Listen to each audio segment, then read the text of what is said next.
इस लेक्चर में हम डिस्कस करेंगे नॉन बीटा लैक्टेम्स में से आइसोनियाजिड। आप लोगों को याद है कि हम बीटा लैक्टेम डिस्कस कर चुके हैं, जो कि सेल वॉल इनहिबिटर्स हम जिन्हें कहते हैं, जिसमें हम लोग सेफेलोस्पोरिन्स, पेनिसिलिन्स, कार्बापेनम्स, मोनोबैक्टम्स डिस्कस कर चुके हैं। तो अभी हम डिस्कस करेंगे नॉन बीटा लैक्टेम, उसमें से भी आइसोनियाजिड को। तो ये भी सेल वॉल इनहिबिटर है, लेकिन किसमें? Mycobacterial cell wall. पहले हम जानेंगे कि इनका सेल वॉल का सिंथेसिस कैसे होता है, फिर उसके बाद हम आएंगे towards the mechanism of action of the isoniazid.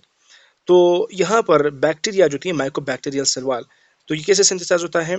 यहाँ पर इनके अंदर होता है माइकोलिक एसिड सिंथेज एंजाइम।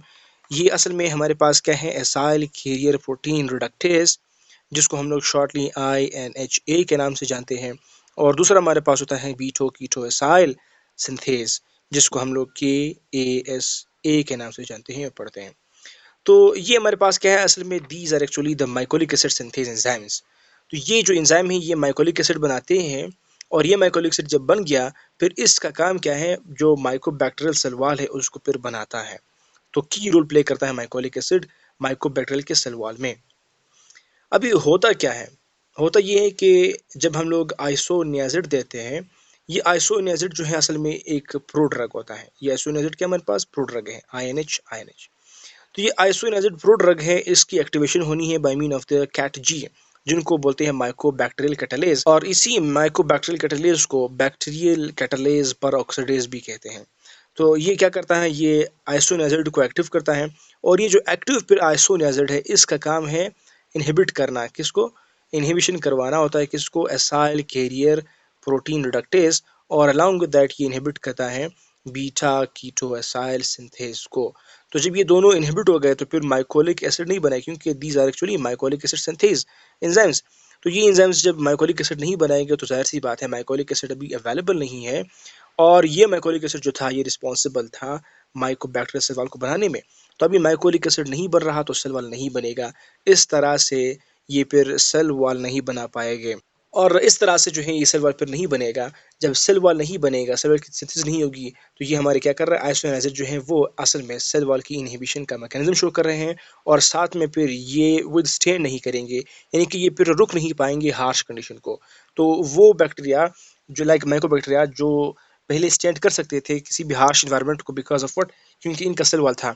अभी अगर सेल वॉल नहीं रहा, तो फिर ये जो इनके आसपास अगर इन्वायरमेंट चेंज हो जाता है, तो फिर ये उसके खिलाफ नहीं रह सकते। जो हम लोग अक्सर हमारे लेक्चर्स में डिस्कस कर चुके हैं कि अगर हमारे पास कोई भी बैक्टीरिया होता है, तो उसके आसपास कोई फ्लूइड होता है, तो इस फ्लूइड का इंटर आना, और फिर साथ में यहाँ पर सेल वॉल अगर होगा, तो ये फिर सेल मेम्ब्रेन जो है ये फिर विथस्टैंड कर जाएगा, क्योंकि हम लोग जानते हैं कि सेल वॉल जो है वो एक स्ट्रक्चरल सपोर्ट प्रोवाइड करता है बैक्टीरियम को। तो अभी क्या हुआ कि वो सेल वॉल जो है वो कमज़ोर हो गए हैं।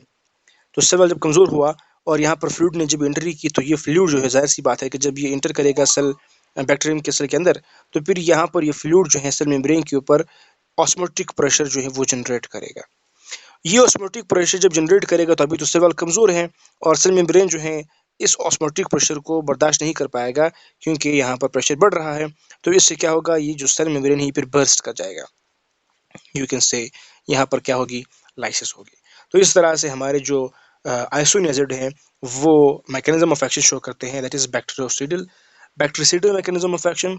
और ये बैक्टीरियोस्टैटिक मैकेनिज्म ऑफ एक्शन भी शो करते हैं अगेंस्ट वो माइकोबैक्टीरियम जो डिवाइड नहीं कर रहे होते हैं। जो डिवाइड कर रहे होते हैं कंटिन्यूसली, तो उनके खिलाफ ये हमारे जो आइसोनियाजिड हैं, उन माइकोबैक्टीरियल के खिलाफ बैक्टीरियोसाइडल एक्शन शो कर रहे हैं। और वो जो डिवाइड नहीं कर रहे होते, रेस्ट में होते हैं, उनके खिलाफ ये बायोस्टैटिक एक्शन शो कर रहे होते हैं, या बैक्टीरियोस्टैटिक एक्शन शो कर रहे होते हैं। तो उनको मतलब उनकी राइस नहीं करवाते, उनकी ग्रोथ को सिर्फ ये कमज़ोर करते हैं। तो ये हुई discussion from my side. I hope आप लोगों को समझ आ गया होगा। फिर भी कहीं पर भी कन्फ्यूजन है, drop that in the comment box, हम आंसर देंगे इंशाल्लाह। Thank you.